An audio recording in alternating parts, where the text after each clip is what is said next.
La météo avec C3A Productions. Good afternoon and welcome once again to the weather forecast, where heavy precipitation continues to expose us to the risk of flooding, where today the far north, the northwest littoral, particularly the town of Douala, may continue to expect moderate to heavy destructive precipitation. And until tomorrow, the far north, the Adamawa, northwest and littoral regions will continue to expect really heavy destructive precipitation. And until Thursday, the far north, Adamawa, northwest and littoral regions will continue to expect really heavy precipitation. And about the rest of the nation today, temperatures may get just as high as 28 to 29 degrees in the north and far north regions. The center, east, south and the littoral regions would expect temperatures to get as high as 27 degrees, and the west and northwest regions may get just as high as 23 to 24 degrees. Inhabitants of the southwest, littoral and the far north regions are expected to take particular measures to prevent the risk of flooding as heavy precipitation continues to be expected. Thank you for watching and see you next time.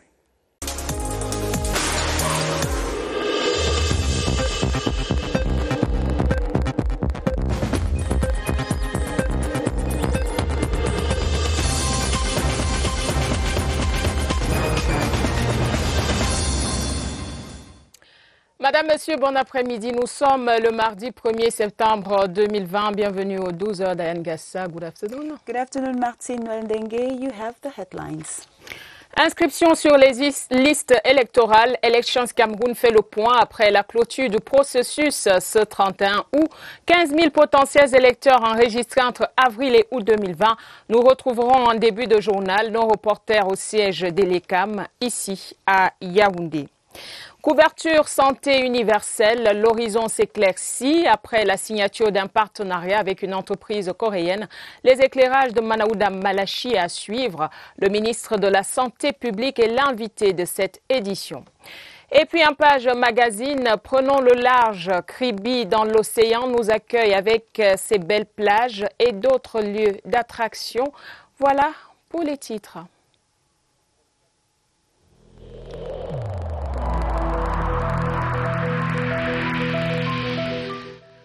Il est essentiel que les mesures qui ont été indiquées soient absolument respectées par chacun de nous. Lavez-vous régulièrement les mains à l'eau et au savon ou à l'aide d'un gel hydroalcoolique. Restez à au moins 1 mètre de distance des autres personnes, surtout si elles toussent, éternuent ou ont de la fièvre. Si vous avez de la fièvre, de la toux ou des difficultés à respirer, consultez un médecin.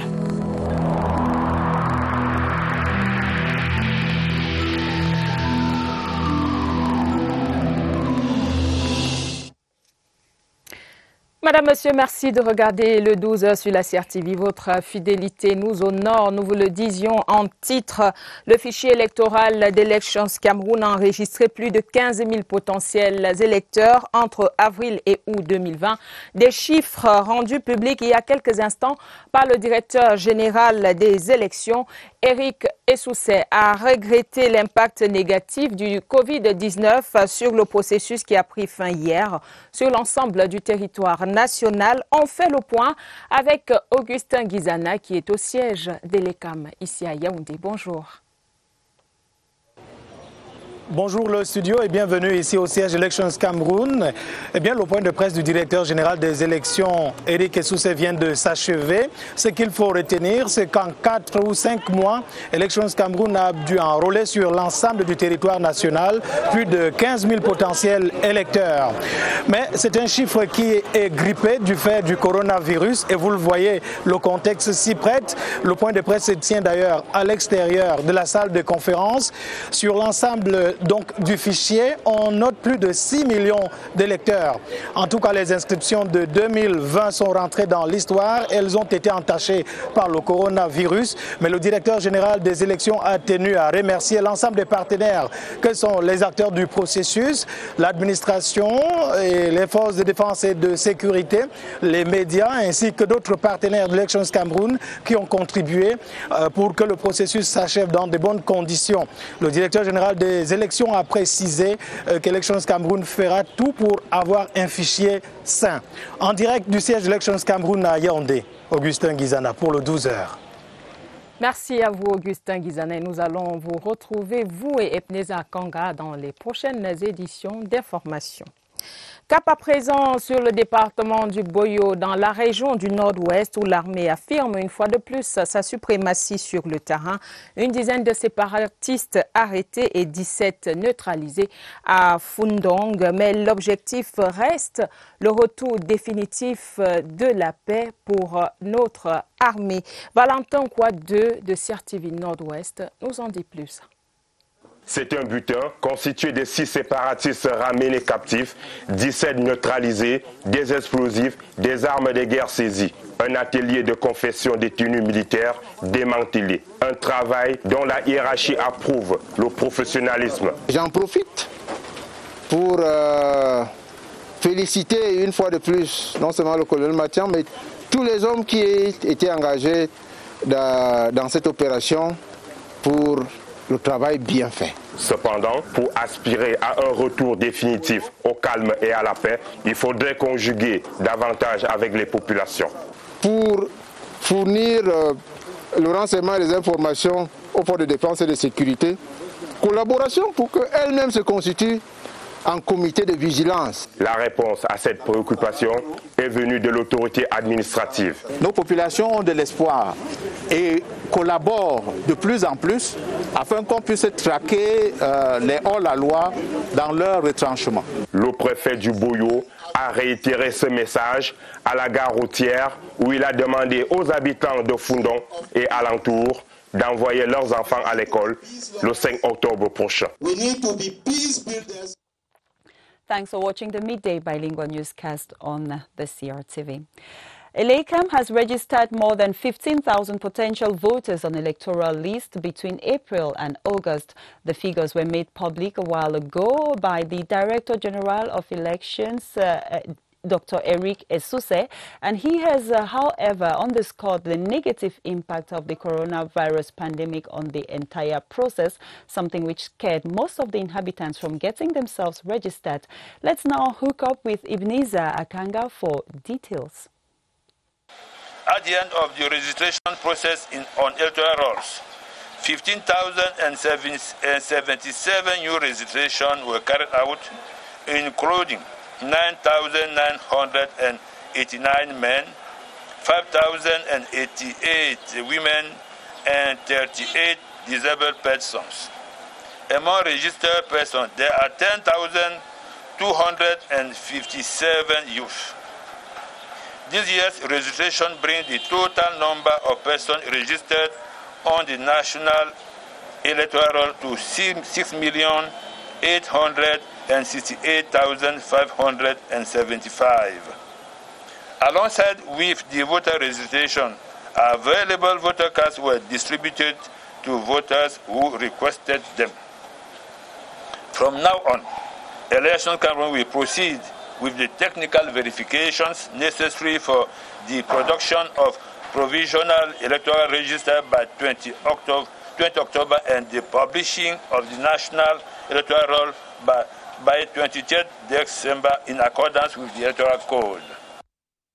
And that was the Director of Elections, Dr. Eric Esuse, with the details of the figures concerning those who registered so far on electoral list.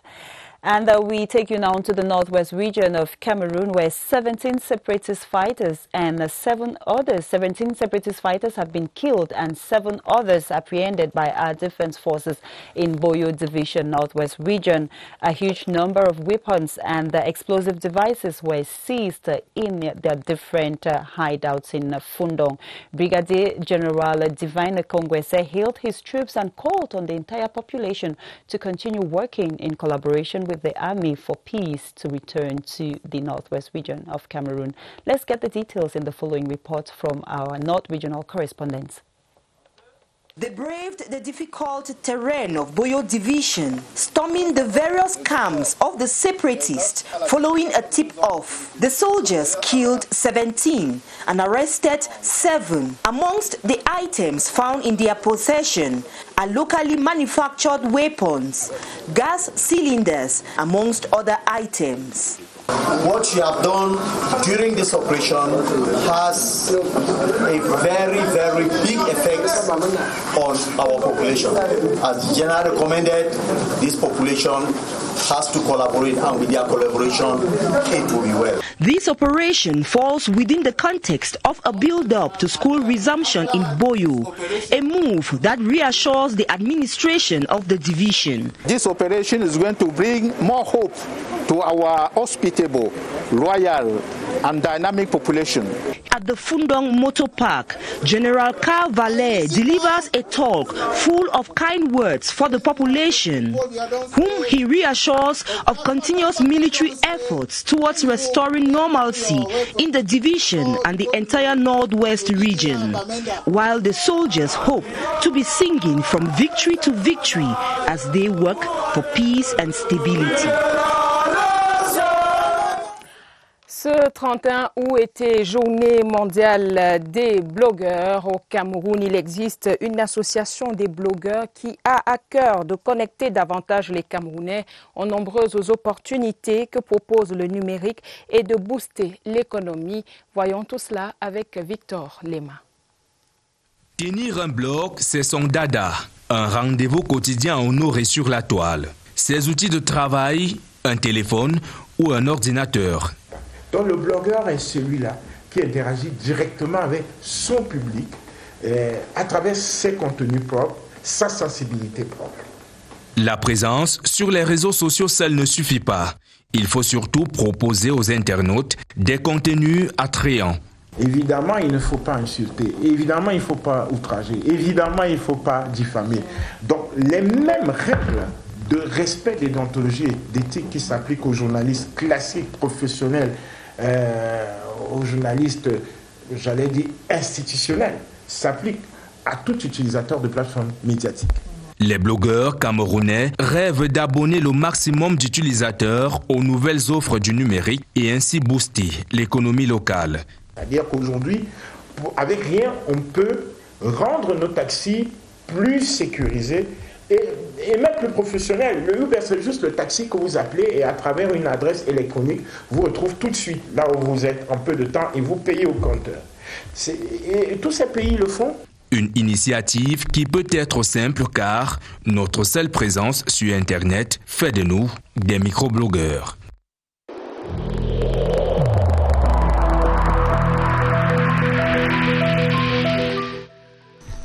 The wearing of face masks in public places will be mandatory until further notice.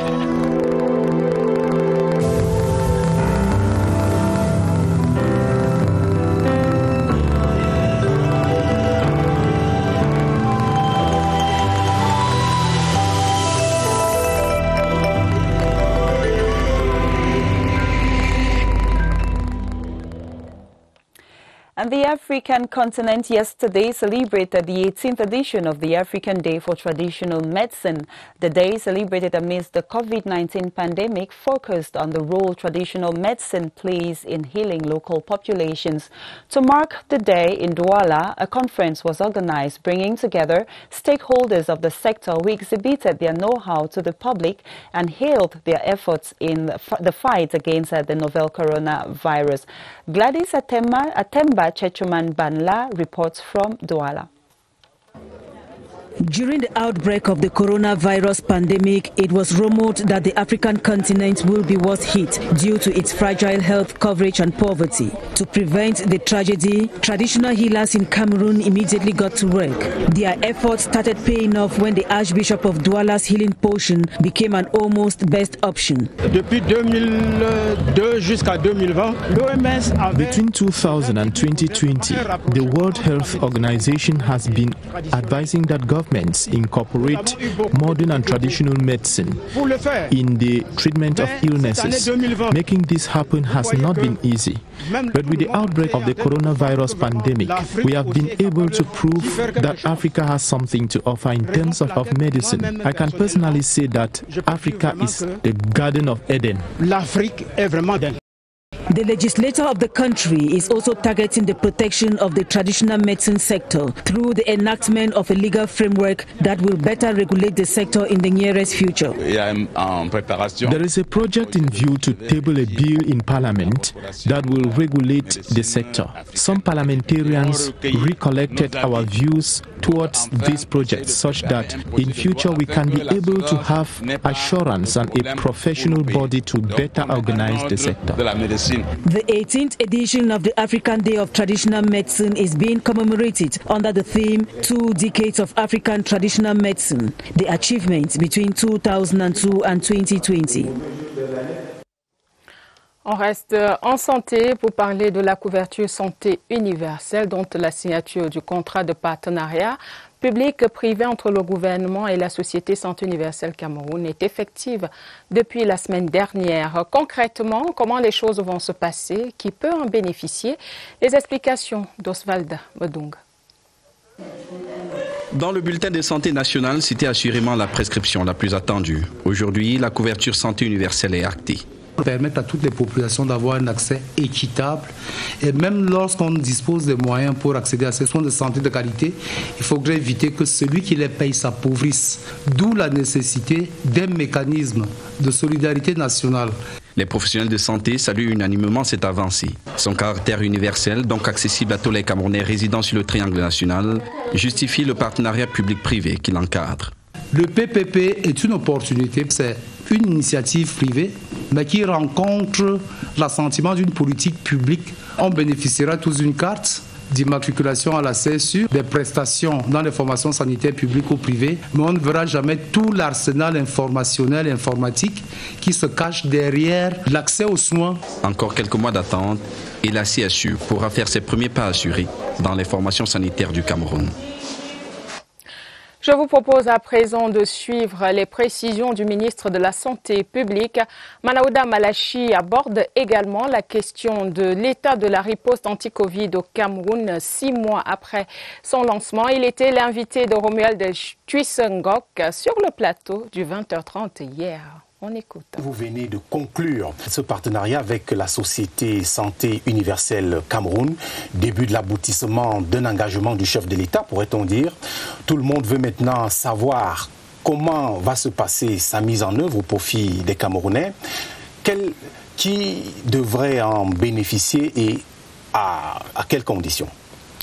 Disons déjà tout simplement que nous sommes là dans la mise en application d'une très haute directive de son Excellence Paul Biya, le président de la République, qui avait promis dès son septennat de 2011 aux populations camerounaises la couverture santé universelle. Et ça a pris un peu de temps pour la maturation, mais nous sommes contents aujourd'hui, sous l'égide de Monsieur le Premier chef de gouvernement, de dire que nous avons franchi un pas décisif dans la mise en œuvre de cette couverture santé universelle. Mais cependant, il va falloir attendre encore un tout petit peu parce qu'il y a des conditions pour l'entrée effective, n'est-ce pas, en jeu de cette... L'attente sera longue? On peut déjà savoir à peu près à quand? Disons relativement. Nous projetons pour le premier semestre 2021. Pour celui qui a attendu 7 ans, il va dire que c'est pas long. Pour celui qui n'a pas attendu, il va dire que c'est trop long. Quelles assurances donne ce partenaire que vous avez choisi et qui n'est ni totalement camerounais, ni entièrement étranger? Non, disons que le processus est très, très simple. Nous avons subi, n'est-ce pas, l'encadrement législatif et réglementaire de contrats de partenariat au Cameroun.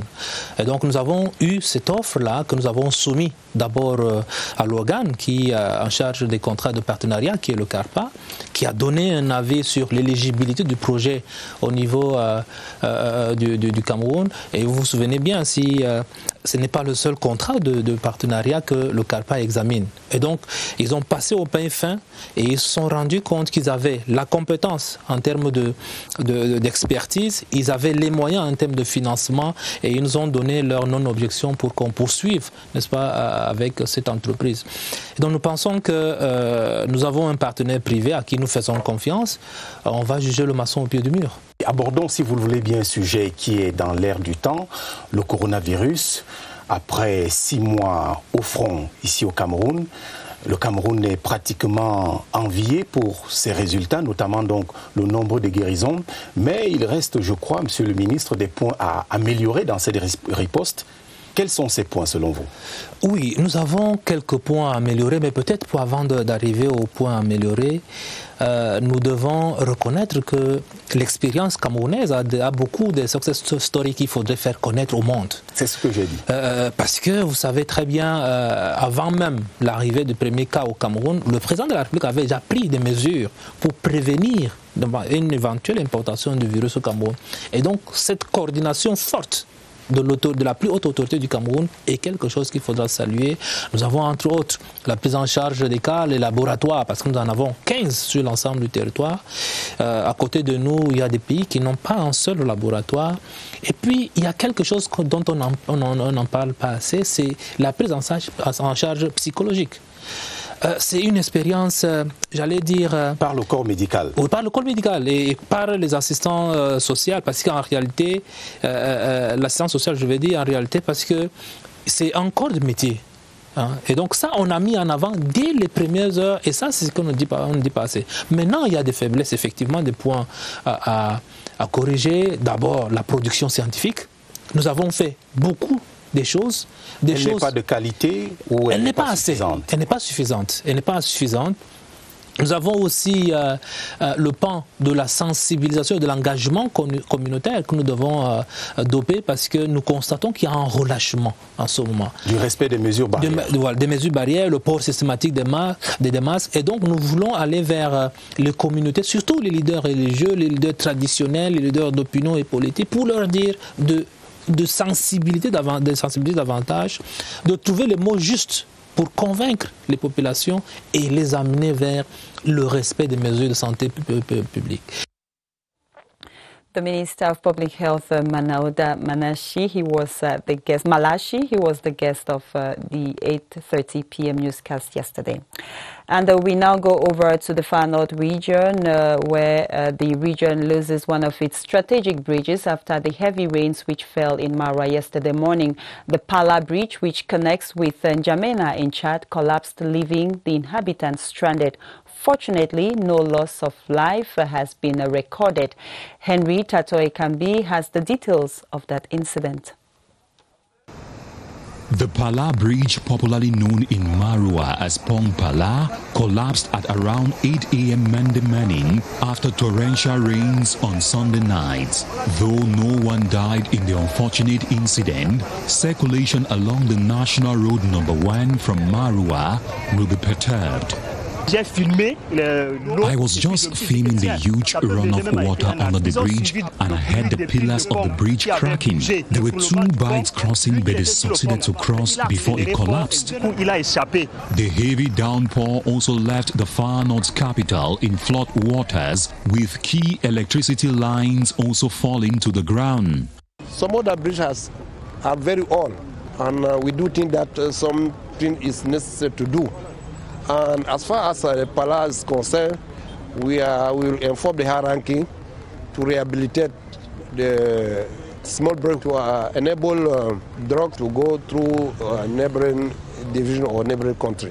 As the rainy season intensifies, there is fear that the upcoming torrential rains will cause more damage if nothing is done urgently. Vous regardez le 12 sur la CRTV. Madame, Monsieur, merci d'être avec nous. L'Association des fédérations des comités locaux de lutte contre le VIH-Sida monte au créneau dans la lutte contre le coronavirus. Elle a remis récemment du matériel de désinfection et de prévention contre le Covid-19 à des associations de femmes de Simbok, une cérémonie qui a eu lieu à la chefferie de 3e degré de Simbok et qui a connu la participation de l'autorité administrative du dit arrondissement. Je vous propose d'écouter Scholastique Ngono Abanda, la promotrice, au micro de Étienne Pascal Azegu. La nature du don est composée des pulvérisateurs, des tenues de sécurité, des ensembles de sécurité, des lunettes de sécurité, des gants et des bottes, parce que les gens vont manipuler un liquide très corrosif qu'ils mélangent à l'eau. Le public que j'ai ciblé aujourd'hui est composé des femmes seules avec enfants, des messieurs seuls avec enfants.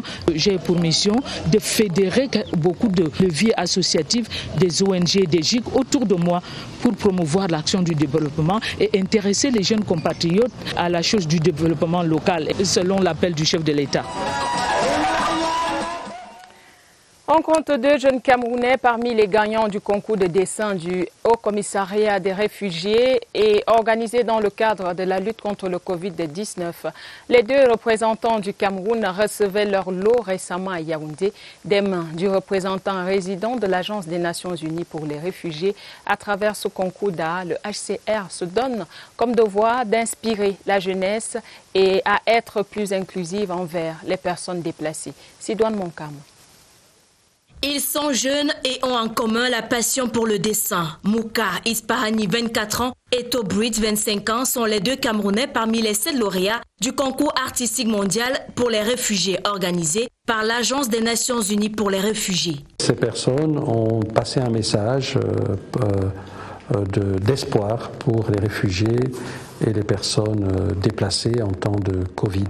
Lancée au mois d'avril dernier dans le cadre de la lutte contre le coronavirus, la compétition était ouverte aux jeunes âgés de 12 à 25 ans. Plus de 200 participants issus d'une centaine de pays ont démontré leurs compétences sur le dessin et les bandes dessinées. Pour obtenir un bon résultat, il fallait associer à l'image un message captivant. Dans l'histoire, il y a un membre qui devait être en congé, mais comme la pandémie est venue, il ne pouvait pas rester à la maison en sachant que ces gens qui sont dans les camps ont besoin de les aides. Il a décidé de laisser tous ses congés, tout ça, pour venir sur le terrain et assister les réfugiés.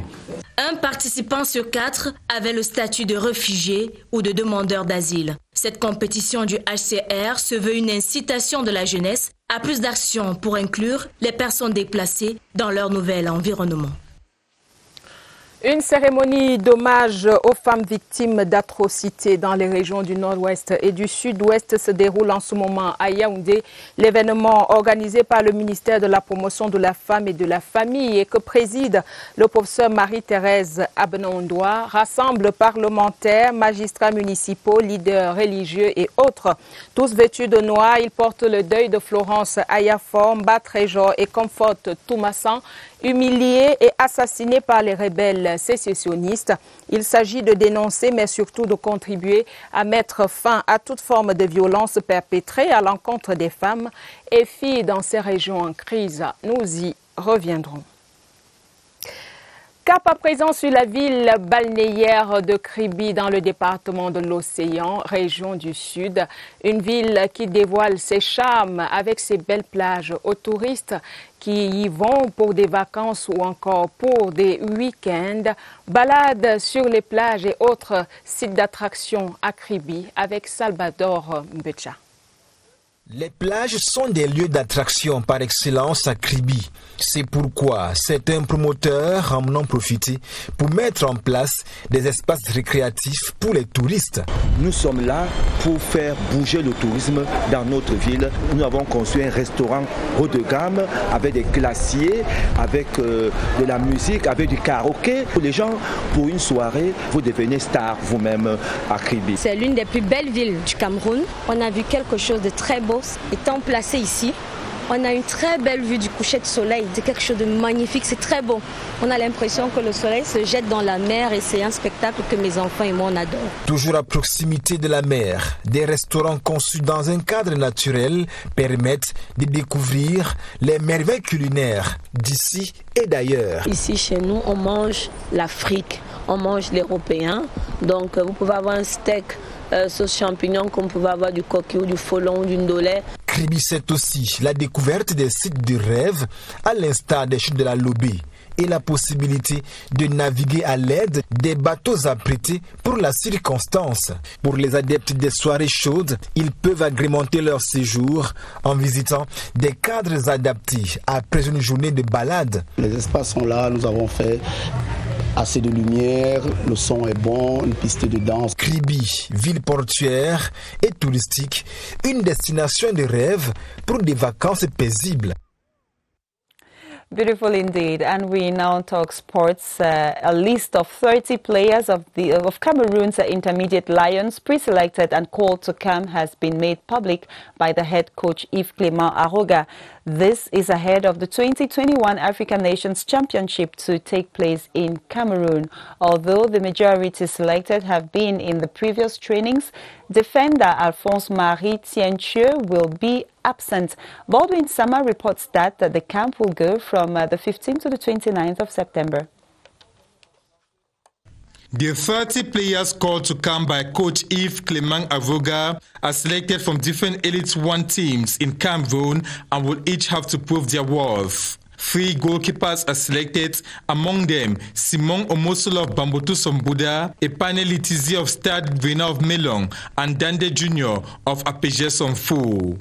8 defenders are called to camp with the conspicuous presence of Thomas Etabawak of Coton Sport of Garoua and Serge Andulu of Union Sportif of Douala.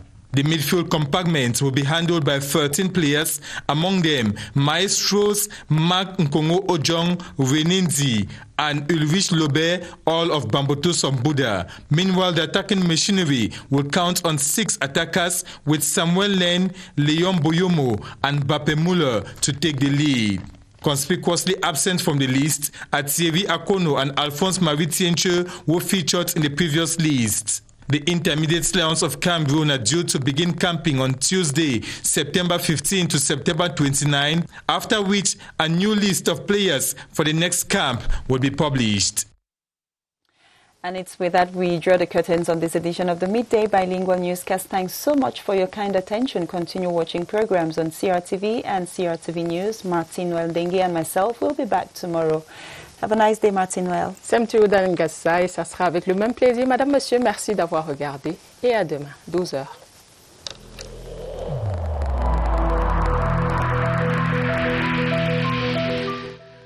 Il est essentiel que les mesures qui ont été indiquées soient absolument respectées par chacun de nous.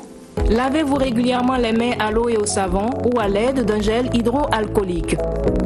Restez à au moins 1 mètre de distance des autres personnes, surtout si elles toussent, éternuent ou ont de la fièvre. Si vous avez de la fièvre, de la toux ou des difficultés à respirer, consultez un médecin.